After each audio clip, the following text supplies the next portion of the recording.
Բարև ձեզ, շարունակում ենք մեր գրական դավադրությունների շարքը 191 TV YouTube-յան ալիքում եւ այսօր նույնպես առանձնացրել ենք երկու աշխատություն ու դրանք են Մարիո Վարգաս Լյոսայի Պանտալյոնը եւ այցելուների ջոկատը եւ Ալբեր Կամյուի Անկումը։ Այս անգամ ինձ թվում է ավանդույթը խախտել ենք, մենք կարելի ասել, ու երկուսն էլ գեղարվեստական աշխատություններ են, ընդ որում այստեղ իրանց երկուսի կապը շատ ակնհայտ է լինելու։ Ես այսպես ասած ներածությունը տամ թե ինչի մասին է ու խոսքը փոխանցեմ քեզ շարունակես երկու գրքերում էլ շատ հստակ դրսևորվում է անհատի եւ այդ անհատի այսպես ասած միջոցով հասարակության բարոյական անկումը թե ինչպես է դա դրսևորվում ինչ պայմաններում մեզանից լավագույնները կամ նրանք ովքեր իրենց համարում են բարոյական պարկեշտ ազնիվ մարդիկ ինչպես կարող են այդ անկման մեջ հայտնվել կյանքի որոշակի հանգամանքներում Բարև ձեզ, Լևոնը շատ լավ սկսեց, ես շարունակեմ հենց Կամյուից, այսինքն անկումից, ինչպես է կատարվում, շատ հետաքրքիր բան կա, բնության մեջ ամենածանր հարվածները տրվում են նրանց, ովքեր թվում է, որ ամենաուժեղն են, ու երևի հենց այդ փորձության խնդիրն է, աստվածաշնչյան փորձության խնդիրն է, ու նաև մարդու անկման խնդիրն է, այն մարդիկ, որոնք որ քեզ թվում է, որ սկզբունքային են, հանուն ինչ-որ բանի պայքարում են, պատրաստ են զոհության, մեկը չգիտես որ պահից սկսած, այդ մարդիկ սկսում են անկում ապրել, ու պատահական չի, որ վեպը սկսվում է աստվածաշնչյան Սիզիփոսյան առակից, թե մարդը ինչպես կարող է քարը սարը բարձրանալ ու նույն քարը անընդհատ, այսինքն մի ամենամեծ անեծքը մարդուն, որ կարող է լինել, դա նա է, որ քո աշխատանքը, քո գործը զրոյ է։ Ու այստեղ շեշտը ինչի վրա է դրված։ Դրված է նրա վրա, որ ցանկացած մարդ, եթե առանց նպատակի, առանց արժանապատվության, առանց վեհ գաղափարների որևէ բան անում է, ինքը արդեն դառնում է հանուն ոչնչի։ Ցանկացած գործի համար, ցանկացած լինի պետական կառավարման, լինի աշխատանք, եթե զուտ մեխանիկական աշխատանք է տարվում, ինքը այդ մեխանիկական աշխատանքը ինքը դառնում է զրոյական արդյունք, այսինքն հանուն ոչնչի։ Դու մարդը դառնում է կենդանի։ Միայն կենդանիներն են, որոնք որ իրանք մենակ սնունդ հայթայթելու ու նաև իրանց գեները փոխանցելու համար են պայքարում։ Իսկ մարդը մի փոքր ավելի բարձր կենդանի է, ու եթե այդ մարդուց վերցնում ենք այդ բարձր զգացողությունը, միայն կատարողական բաները, հանձնարարություններ կատարելու կամ բան, ինքը դառնում է որտեղ գործիք։ Ու դե հիմա փոխանցեմ Լյոսեի իմ ամենասիրած գործին, որ դու ավելի ոգևորված ես այդ գործից, ու մի հատ ասես թե ոնց է նույն մարդը, որ այսպես ասած ինքը պարտաճանաչորեն կատարում է իր պարտականությունները, ինքը վերահացվում ոչնչի։ Շնորհակալություն։ Շատ ճիշտ նկատեցիր։ Անգամ գիտես, ես ինչ համեմատություն կանեի, որ երբ մարդ ուղղակի դառնում է գործիք այդ հրամաններ կատարելու, ինքը կարող ենք ասենք, չգիտեմ, վերածվում է համակարգչի կամ արհեստական բանականության, ի վերջո նրանք էլ, չէ՞, ինչ հրաման ստանում են, դա էլ կատարում են։ Ու դա իրոք Լյոսան լավագույնս է դրսևորել այս իր աշխատությունում, Պանտալյոնում ցույց տալով, որ երբեմն չափից դուրս պրոֆեսիոնալ լինելը, չափից դուրս իդեալական լինելը, հրամանները առանց 1 մմ շեղման կատարելը ինչ այսպես անկման կարող են բերել, հա, առանց ինքն իր մեջ քննության անցնելու հրամանները։ Դա իրականում նայ այս մոտեցումը ինքը շատ տարածված է, հատկապես ուժային կառույցներում, բանակում, հա, այնտեղ ասում են հրամանները կատարվում են, հետո նոր քննարկվում են կամ հետո նոր անալիզի վերլուծման են ենթարկվում։ Բայց Լյոսան ցույց է տալիս, որ ոչ, եթե դու քո մեջ այդ ֆիլտրացիան, ներքին ֆիլտրացիան չես անցկացնում, ու ուղղակի ես դա արեցի, որովհետև դա հրաման էր այդ սկզբունքով, հա, այսինքն բարոյականության եւ պարտքի զգացումի հրամանի մեջ ընտրություն ես կատարում միշտ օգուտ երկրորդի, անջատելով քո քննադատական մտածողությունը, բարոյականությունը, բանականությունը, դու ընդհանրապես վերածվում ես գործիքի։ Բայց շատ կարևոր է նշելը, որ նույն Պանտալյոնի մեջ այդ կապիտան Պանտոխան մի տեղ է գալիս, մի կետ է գալիս, որ ինքը արդեն փորձում է ինքը հին պանտոխային վերածվել, բայց ինքը ինքն իրեն հարց է տալիս, ասում է, բայց ես ամեն ինչ ճիշտ էի անում, ինչի համար էսպես ստացվեց, բայց այդ ճիշտը ինքը գործողությունը չի, ճիշտը այն բարոյականությունն է, որի վրա դրված է։ Վերջում ի վերջո մի քիչ էլի բացենք բանը, այսինքն խումբ է ձևավորում, որը որ կանանցից բաղկացած ինքը վերածվում սովորական սուտինյորի։ Ինքը ի վերջո եթե մարդը որպես գործիք, ինքը սուտինյոր է, ինքը ճիշտ է, հաշվարկները լրիվ ճիշտ են լինում, ինքը ստատիստիկայի դրական ծառայությունները, իր մատուցած ծառայությունները ինքը ցույց է տալիս, որ իր վերադասին, որ ինքը ամեն ինչ ճիշտ է կատարել, բայց վերջում ինքը հարց է տալիս, որ երբ որ սկսում է ինքը բայց ամեն ինչ ճիշտ եմ արել, ինչի այսպես ստացվեց, այսինքն ինչի է ստացվում այդպես, երբ որ մարդուց վերցվում է արժանապատվության զգացողությունը ու ոչ ասելու զգացողությունը։ Հիմա այստեղ տեղափոխվելով կամիոին ասեմ, այդ ոչ ասելու անբարոյականությունը, կեղտին, ստորացմանը կամ ինչ որ փոքրիկ կամ մեծ զոհության գնալը, դա շատ կարևոր է, որ ոչ ասես, այն մարդիկ, ովքեր փորձում են տրորել քո ազգային ինքնասիրությունը, քո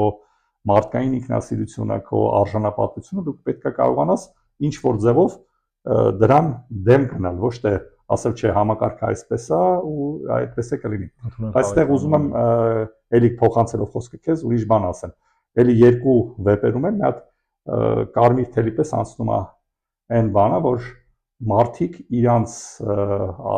հրաժարումը իրանց սկզբունքներից ու արժանապատվությունից իրանք ձևավորում են, որ բոլորը մեղավոր են։ Հիմա տեղափոխվելով Հայաստան, այս երկու վեպերն էլ ոնց որ Հայաստանի մասին է գրված, որ մարդիկ, որոնք որ իրականում ես չեմ թեորիա զագավառով չեմ մտածում, որ մարդիկ ի սկզբանե անբարոյական են եղել կամ ինչ որ բան ա եղել պլանավորված այդ մարդկանց վերել են ներդրել են Հայաստանում, որ Հայաստանը հասցնեն այս վիճակին։ Չեմ կարծում, բայց ցույց է տրվում, թե մարդը ոնց է ինքը պատասխանատվությունը լողոզում ուրիշների վրա, որովհետև ասում է բոլորը մեղավոր են։ Այս երկու վեպերում էլ անկում է, որ երկու հերոսներին էլ ինչ հարցում են, երկուսն էլ ասում են, հա բայց մենք համակարգի մաս ենք, մենք մեղավոր չենք, բոլորն են մեղավոր։ Այդ լղոզելը պատասխանատվության, դա ամեն տեղ է երևում ու մարդը, որ մի հատ շատ բանի արի կետին խփենք, որ մարդը տեսնում է երկուսի վտանգն էլ որն է, որ ինքը բացի դրանից, որ իրանք են ոչնչանում, իրանք են անկոպ ապրում, ինքը իրենք փորձում են թիրախ սարքեն այն մարդկանց, ովքեր դեռ բարոյական ինչ-որ արժեքներով շարժվում են։ Իրանք էլ են ուզում նրանց այնքան այն մակարդակի իջացնեն, որ իրանց ոչնչությունը չերևա։ Հիմա եթե դուք նայում եք Հայաստանի իրավիճակին, այն մարդիկ, որոնք որ հեղինակություն ունեն, լինեն հերոսներ, լինեն գիտնականներ, լինեն որոշակի ավանդույթներ, հոգեվոր, իրանք ինչ պետք է անեն։ Այս մարդկանց պետք է զրոյացնեն, ոչնչացնեն իրանց կա վարկաբեկելով բառերով ու նենց անեն ընդհանուր այդ լղոզվածության մեջ, որ իրանք դրանով իրանց ոչնչությունն են փորձում բան անեն, արդարացնեն ու նաև իրանք ես վստահ եմ, որ իրանք կարոտախտով են ապրում իրանց այն ժամանակներ, երկու հերոսներն են այն ժամանակներին, երբ որ իրանք արժանապատիվ մարդիկ են, որովհետև դա ճիշտ է վեպում ուղիղ չի ասվում, բայց երկու դեպքում էլ այդ մարդիկ կարոտախտում են, զղջման այդ կարոտախտում են իրանց նախկին եսերի հետ։ Հիմա էլ եթե ես վստահ եմ, որ հիմա կարող է մարդիկ իշխանությունից օգտվում են, իրանք շատ լավ են իրանց զգում, բայց ես կարող է գիշերը գլխները բարձին դնելուց իրանք ասում են, բայց արդյոք էսի արժեր այն նույն մարդը, արդյոք իրանք չեն կարոտում են իրանք նախկին մարդուն, որ իրանք եղել են։ Ով որ այդ պաշտոնները չուներ կամ որ չեն նույն համատիք մարդիկ, ես հիմա նայում եմ ելույթները մեր իշխանությունների, որ մարդիկ իսկականից հավատով լցված իրանք ուզում են ինչ-որ բան, բայց հիմա այդ նույն մարդիկ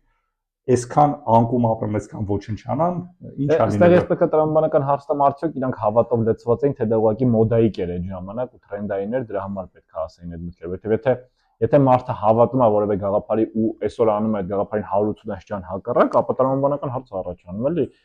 ինքը փոխվեց, թե ի սկզբանե այդ գաղափարը իրանը չի եղել։ Ինձ թվում է տենց բան չկա, որովհետև ստեղ եթե մենք բանը խոսում ենք անկում վեպի մասին, ինքը հենց էգզիստենցիալ փիլիսոփայության կրողն էր, Կամյուն, ու Կամյուն մի հատ հետաքրքիր բան ասում է, արդյոք հնարավոր է երջանկությունը առանց արժանապատվության։ Այս հարցը շատ կարևոր հարց է։ Առանց արժանապատիվ ապրելու մարդը հնարավոր է երջանիկ լինի։ Եթե քո արժանապատվությունը, նա բան է, բաց խոսենք լրիվ, եթե քո հարևան երկիրը կամ այսպես ասած ամեն օր ոտնահարում է քո արժանապատվությունը, լինի բանավոր խոսքով, լինի գործողությամբ, լինի քո տարածքում մնալով, լինի գալով քո քաղաքներ այդ ցինիկաբար իրանց ջիպերով գան, իրանց մատները, ոտները ցույց տան, ծիծաղեն քո վրա, քո ամեն օրյա այդ աշխատանքը դու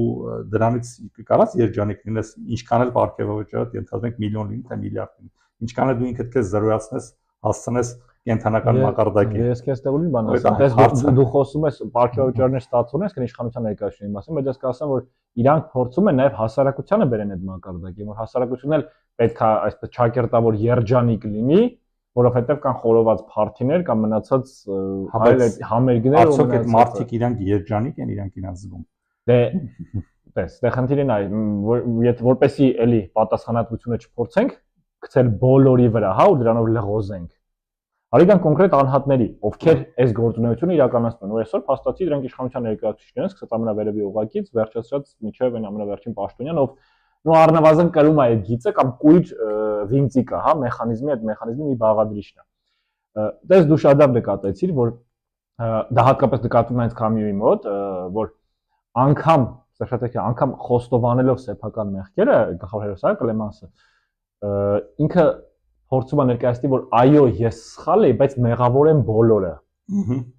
Ու այսօր գրեթե Հայաստանում ցանկացած բարձրաստիճան պաշտոնյա, եթե անգամ այդ քո այսպես թեորիան, որ գիշերը գլուխը բարձրացնելով իրանք մտածում են, որ գուցե ինչ-որ մի բան իրանք սխալ են արել, բայց դրան հետո գալիս է այն մյուս երկրորդ միտքը, որ դե մեղավոր են բոլորը։ Մեղավոր են նրանք, ովքեր հանդուրժեցին, մեղավոր են նրանք, ովքեր այդ քարոզը տարան, մեղավոր են նրանք, ովքեր մեզ մինչ այդ մեղադրում էին, չգիտեմ, ասենք Արցախը հանձնելու մեջ ու դրանով մեզ ստիպեցին դառնալ ոչ մի թիզական։ Ու այդ մեղավորների շարքը այնքան երկար է ստացվում, որ այդ երկար ցուցակի մեջ արդեն դու քո դերը դնում ես, չգիտեմ, 10-որդական, 100-որդական տեղում։ Համարելով, որ մինչ քեզ դեռ շատ ուրիշները կան։ Սա այս մասով ու նաև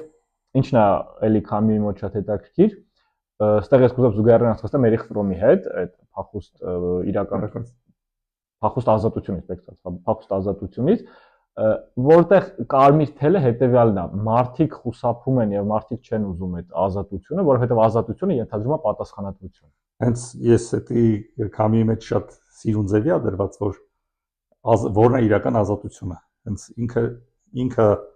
բոլոր գործերում էլ, ինչքան մենք աբսուրդի ժանրին ենք մենք անդրադառնում, ինքը ազատությունն ու պատասխանատվությունը ինքը մի բանի մեջ ձեռքի բռնած գրում են։ Իրանք առանց պատասխանատվության ազատություն չի կարող լինի։ Այսինքն հնարավոր չի։ Իսկ մեր մոտ հակառակը իրանց թվում է առանց պատասխանատվության, խոսքն էլ է պատասխանատվության։ Ոնց է ստացվում, որ մարդը մի օր առաջվա ենթադրենք այսպես ասած կանխատեսումը չէ, հաշվարկը չի կատարում, ու դա պետության համար ծանր հետևանքներ է ունենում։ Հաջորդ օրը հրաժարվում է դրանից։ Ինքը հաջորդ օրը ոչ միայն հրաժարվում է, ինքը ասում է, ես ազատվել եմ դրանից։ Ես ազատվել եմ թոկերից։ Այդ ի՞նչն է այդ թոկը։ Ինքը այդ պատասխանատվությունն է, որովհետև դու պատասխանատվություն ես վերցրել հազարավոր մարդու առջև, որ որոշակի ծրագրեր իրականացնելու, այսինքն իրականում ես քեզ ընտրել եմ ոչ թե նրա համար, որ դու թոկից ազատվես, այլ ես որ պատասխանատվություն վերցրես պետության համար, եթե իրան ընտրեին թոկից ազատելու համար, այդ ծրագրով ինքնարու մարդը գիտակցաբար այդ ծրագրին կողմ քվեարկեին, ապա հայո,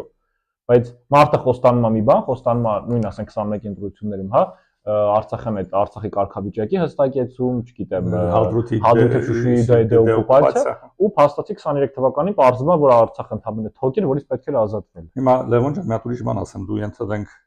մի հատ ջոկատի հրամանատար ես, հիմա տեղափոխենք Պանտալյոնի վրա ու վերցնում ես այդ ջոկատի հրամանատարությունը,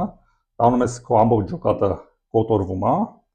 դու մենակ ողջ ես մնում, այդ ջոկատից հետ գալիս ես, ասում ես, ես այդ գործողությունը արել էի, որ ազատվեի ինչ որ մի բանից, այսինքն որ ցույց տալի որ այդ դիրքը թոք էր մեր դիրքը մեր համար թոք էր։ Բայց եթե թոք էր այդ դիրքը քո համար ինչի էր այդ դիրքը պահում կամ ինչի էր այդքան զոհեր տալիս։ Ինքը լրիվ պանտալյոնություն է անում ինքը իրան, բայց ի տարբերություն պանտալյոնի, որ ինքը ներքին կոնֆլիկտ ունի, բայց հիմա ուզում են մեզ ներկայացնել, որ այդ մարդիկ ներքին կոնֆլիկտ չունեն իրանց նախորդ կերպարների ու այսօրվա միջև, որովհետև այդ մարդկանց տարբեր լրիվ հիմա շատ է այդ ծանված թեման, այդ վիշապի կամ դևի, որ քաղաք մտնում են, իրանք են դառնում։ Այսինքն այդ բոլոր բաներում կա։ Այդ ասպետ որ վիշապին սպանում է ինքն է դառնում, ինքը ամեն անգամ, բայց այդ վիշապի սա ոչ թե վիշապի խնդիրն է, ոչ թե այդ բանի, այլ մարդու բարոյական անկման, թե դու եթե այն մարդուն ինչ որ քանդել ես նույն ոչնչացրել ես այդ նույն քննադատել ես պատավատապետության համար, հիմա դու դառել ես պատավատապետություն։ Այն մարդուն, որ քննադատել ես ենթադրենք անդիմադիրներին բանանելու, հետապնդելու կամ ոչնչահան իրավի մեղադրելու, ինչ որ ասել ես դու մնացածներին, դու տասնապատիկ ավելի բան ես դառել։ Դու այսինքն դա մարդկային անկման ու ոչնչացման մեխանիզմ է, որը որ բան չունի, կետ չունի, բայց ես ինչ եմ ուզում երկու վեպերն էլ դրական ձևի ավարտենք, որ երկուսում էլ ինքը լուծումը կա, որովհետև հա մարդը ինքն իրանով փաստացի իր դրված գոյաբանական խնդիրը ինքը կարելի բանը լուծում են, բայց արդեն երբ որ հայելու արժև են կանգնում, այդ մարդիկ արդեն որպես մարդ գոյություն չունեն։ Իրանք այդ նույն մարդը չեն, իրանք չկան արդեն։ Դա ամեն դեպքում որ գրողների մոտ, հա, Լյոսայի ու Քամյուի մոտ դրսևորվում է, բայց իրական կյանքում շատ հաճախ կարող անգամ այդ կոնֆլիկտը չկա։ Իսկ վերադառնում այսպես Պանտալյոնը փորձելով ամփոփենք, հա, իհարկե ինչքանով հնարավոր է կարճ ժամանակում,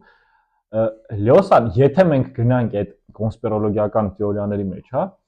Լյոսան ցույց է տալիս, որ հասարակությանը բարոյապես ոչնչացնելու համար դու պետք է վերցնես այդ հասարակության ամենալուսավոր, ամենավառ կետերին, ամենավառ անհատներին ու իրենց ոչնչացնես։ Հա։ Դրանով իսկ սիգնալ մեսեջ ուղարկելով մնացածին, որ եթե, օրինակ, եթե Սրբազանը կարող է հանցագործ լինել, եթե Հայաստանի հերոսը, եթե Հայաստանի ազգային հերոսը կարող է գազի այդ կացայի կաշառք վերցնել ռեմոնտի համար, այսինքն եթե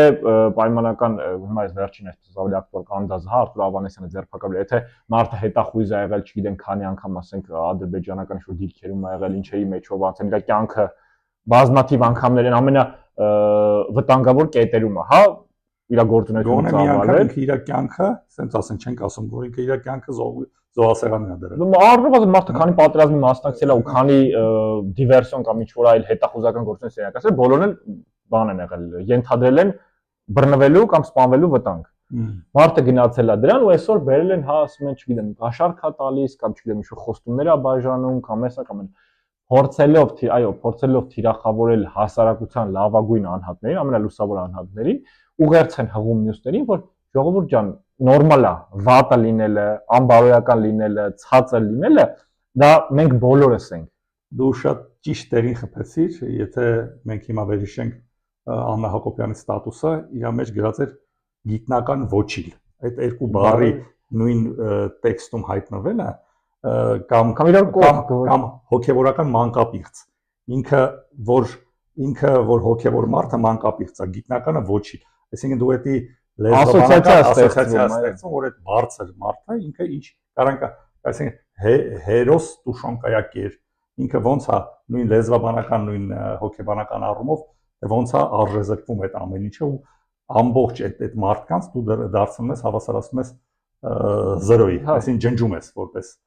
ու դրան դատապարտող բան չկա։ Ինչից մենք սկսեցինք, որ այդ 0-ական մակարդակում արդեն բոլորը հավասար են։ Այդ 0-ական մակարդակում իրենց այս իշխանությունների արած մեղքեր ու անբարոյականությունները թվում են